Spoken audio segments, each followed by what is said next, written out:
Soca music is the best it's ever been, ever. Yeah, Tanti say it's not like it used to be, or it's too much of this, too much of X, Y, and Z. But in terms of versatility, diversity, and what it means for the Caribbean and how much representation it shows, soca music is the best it's ever been. You have soca music for every occasion, every mood, every time. It's not just for carnival anymore. And that's what makes it so great. And right now, the wave is Dominique. It's safe to say Dominica is the hottest thing in the West Indies right now.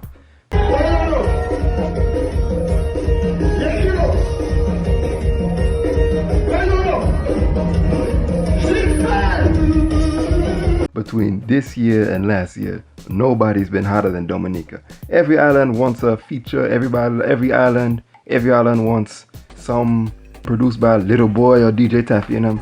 Dominica is the wave. But the question is, who is the next wave? Because as I'm starting to see a little bit of decline in Dominica, I'm wondering who's the next people to come up. And while I was thinking about that, I just figured, hey, let's talk about the different waves that came to pass that made the modern soca we know now what it is. Ride it, jump and jump on. I say ride it, jump, mama, ride it, jump and jump on. Hey, ride it, jump, mama, ride it, jump. Modern era soca, let's say from 2000 to up to today, so in the last 20 years, 2000 to 2005, so is definitely Machel Montano. This is modern soca as we know it. He's the face of it, and at the time, Jamaica is still at the end of the golden years of dancehall, when this is the time when Sean Paul is taking over the place. Everybody wants a feature by Sean Paul. But in the soca place, when it came to represent small island culture and carnival culture and just raw energy, the face of it was Machel Montano. True, they had a Super Blue still doing a thing. You still had Destra and them, but Machel Montano was the man to go to. At the time I was really young, but I clearly remember when like Machel Montano was doing, he had his Big Truck album and all pretty girl. But when that used to play, everybody used to just get up and move. And Machel Montano was the face, and it was great because we got to see small island representation in a time where the big media industry, if you want Jamaica or from Jamaican or Jamaica adjacent, you weren't really gonna get through. So a lot of the big soca or the party soca or the soca you would hear outside of carnival time, it had a bit of a Jamaican adjacency to it. And that was the only way to really make it at the time. And it was nice to see Machel Montano take more carnival oriented music, and it was just there. It represented the small islands. But you also had early Bunji Garlin at the time. Now, early Bunji Garlin wanted to be more of a dancehall artist, but at the time, you really couldn't be a dancehall artist if you wasn't a Jamaican. But moving in, you had a little wave of people from a little island called Barbados who had something to say, who wanted to come up and challenge the soca throne. And that's when 2006 to around 2010, maybe 2012 so, you had the Bouyon invasion.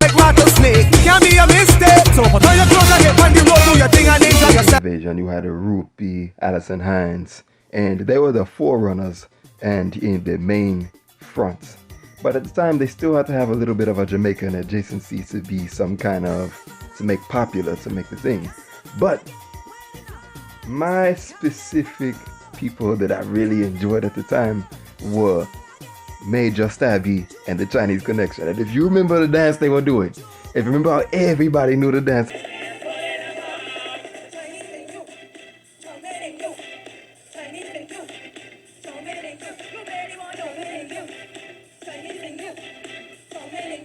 At the time, that was a great time. But Major Stabby, let's give a quick little ode to Major Stabby. Major Stabby was Mr. Killer before Mr. Killer.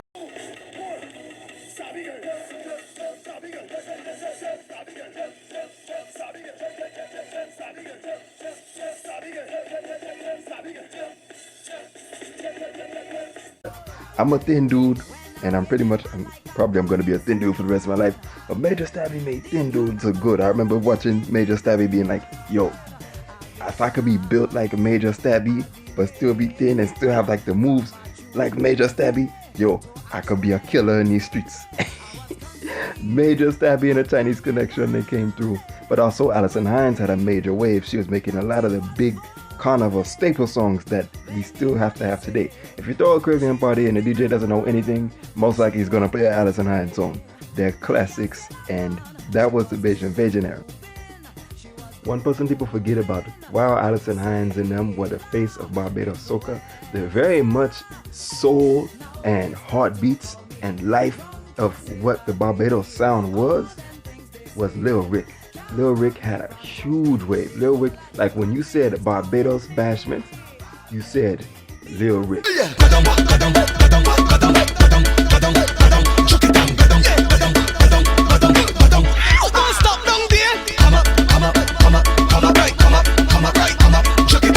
Anytime Lil Rick played in the party, he could keep it going. You could just play his music alone, he could keep it going for hours and hours and hours.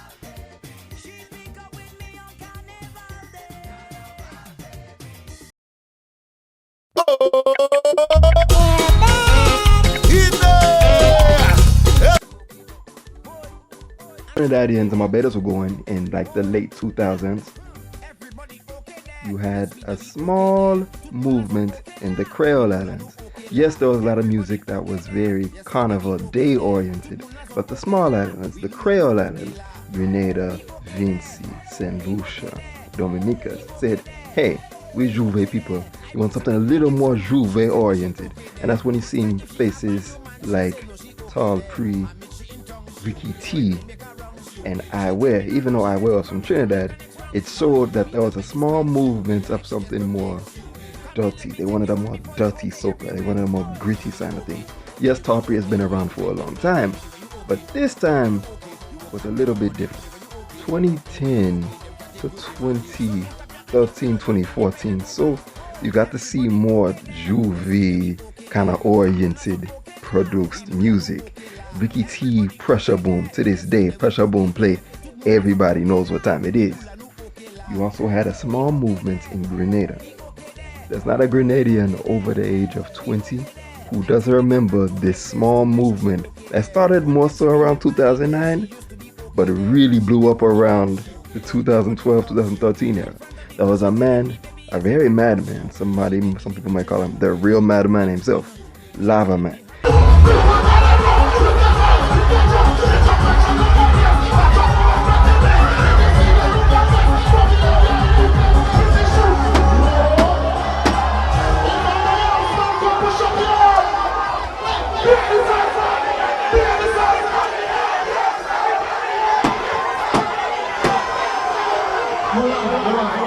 Lava Man was destroying Grenada and by proxy St. Vincent.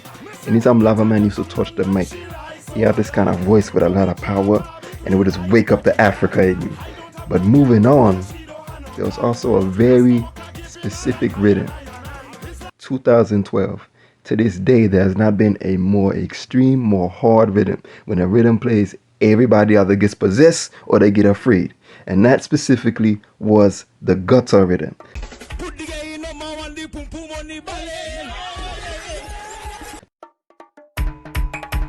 The gutter rhythm is what cemented the jab style soca as a staple in the soca industry. Yeah, the late 2000s to early 2010s were also some of the best times to be a fan of groovy soca. We had to see groovy soca that wasn't completely removed from its roots, but it got to show more of a R&B, a more rock steady, slow kind of soca, a more lovey-dovey kind of soca.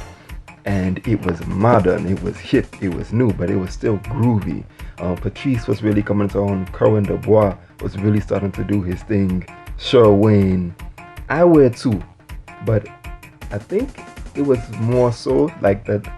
Moving into the late 20s, the early 2010s, I think Creole influence, more dirty Juve soca, more jab influence, more Lucian influence soca, more like you could feel the French, you could feel the African roots. That kind of soca, that dirty soca, that's where we moved to in the early 2010s. Why? Because you got to see I Wear. Some people say I Wear won that soca monarch, but in 2012 when he came with Come To Me, but you also had Tall Pre. Tall Pre dropped a lot of songs. Yes, Tall Pre has been in the soca industry for a long time, but you really got to see Tall Pre come into his own. Also on Soca Monarch, you're seeing Mr. Killer make his first appearances in the Trinidadian Soca Monarch. You're seeing Ricky T with a huge wave. WCK were coming over, and they had like a different style that came into the soca industry. People were getting tired of the old Trinidadian kind of style, like the general soca sound. And when the small islands came in, they really did change what a soca party could be. People were really starting to appreciate Juve a lot more than Carnival Day. And I think it was the Creole Islands, the small islands, the Grenadiers, the Vinces, the St. Lucias, Dominicas. I think they kind of brought it in. And that was a time.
You want speed? You want speed? You want speed? This is speed.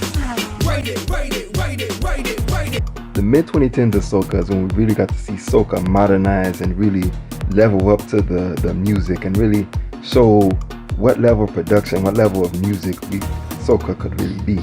And out of that, you saw Marsville, you saw GBN Neutron, you saw Wetty Beats, you saw Hits, you saw Mr. Legs, and these became the titans, the producers, some of the best soca producers to ever make soca music. Like, everybody wanted a feature, everybody wanted a beat made by these people.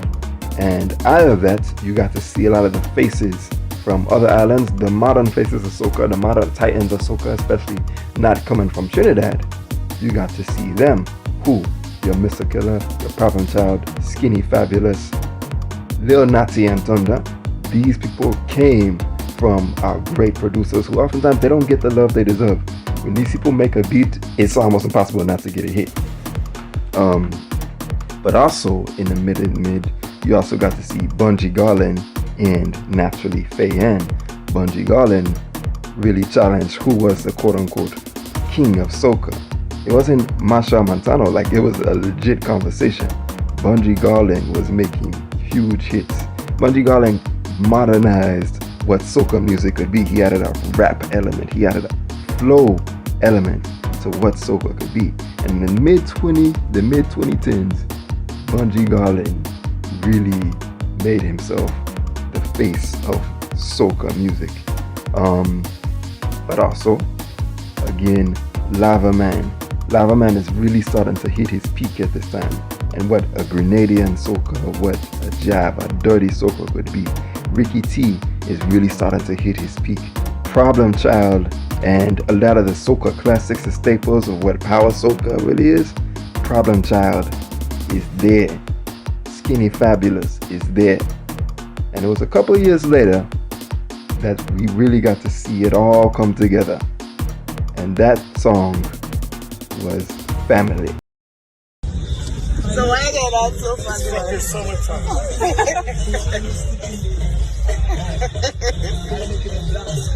When is that job come out? When is that job come out?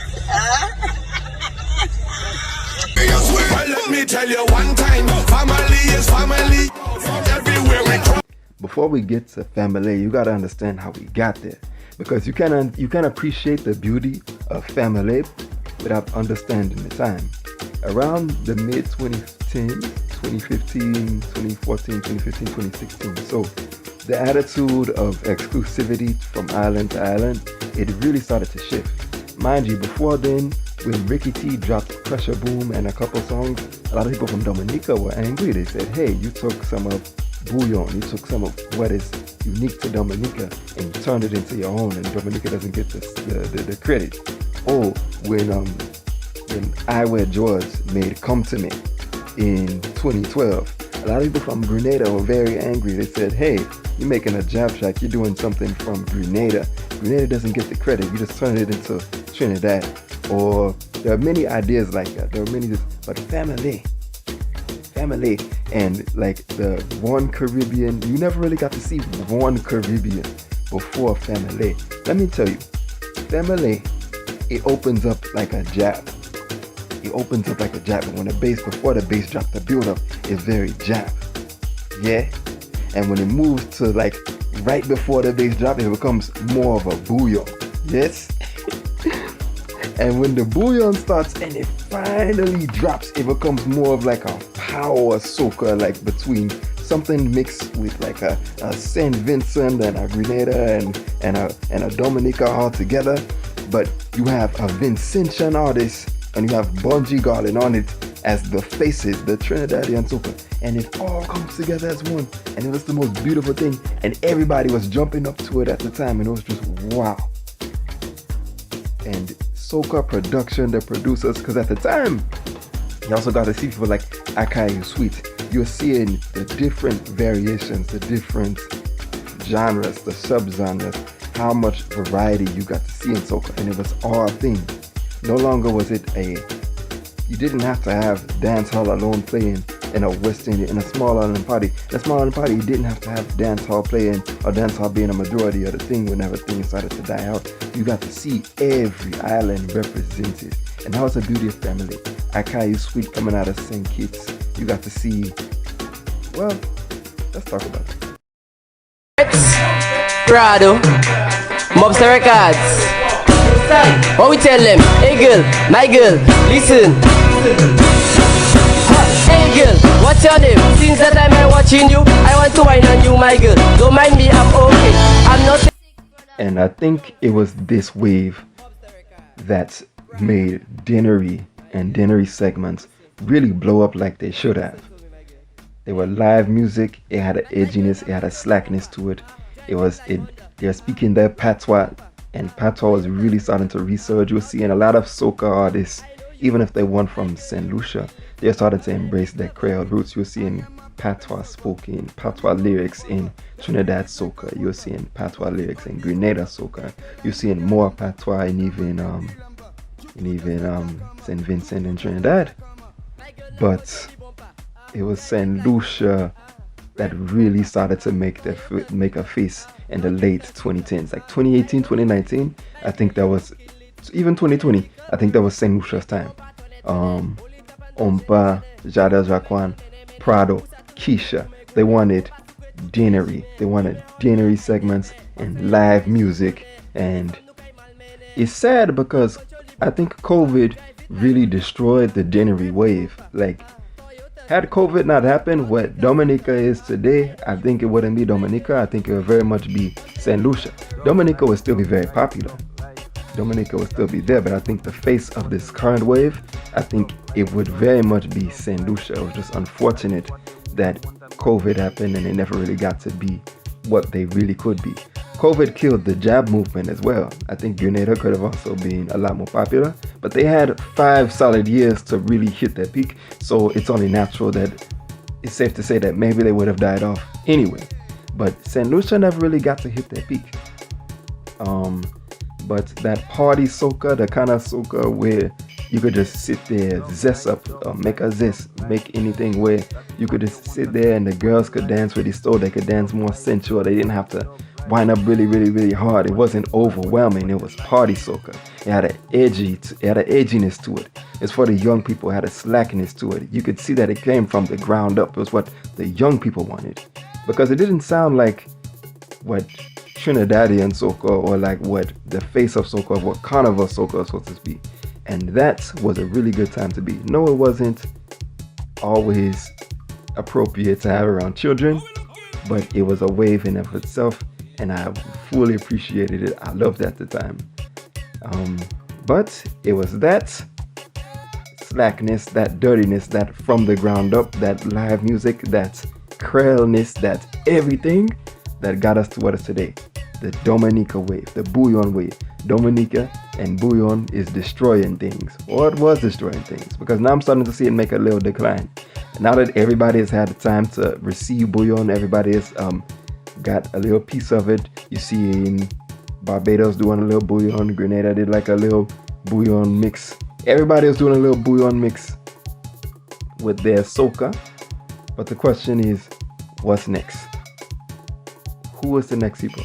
Because I would love to see, I don't know, say a Chutney wave. I don't think Chutney would ever be what it could be, just because it's not very dance soca. Even though people don't know, but Chutney is the most popular soca. Like number-wise, Chutney is the most popular soca. I would love to see, I think the next wave is probably VI. I think VI soca, VI and St. Kitts and Anguilla, and possibly even St. Martin's. St. Martin's have a lot to offer. Don't sleep on St. Martin's. But I think they might be the next wave. Or you possibly may even see a Trinidadian renaissance. You may see like young Trinidadians make a wave. But we don't know. But I don't know. What you think? Tell me.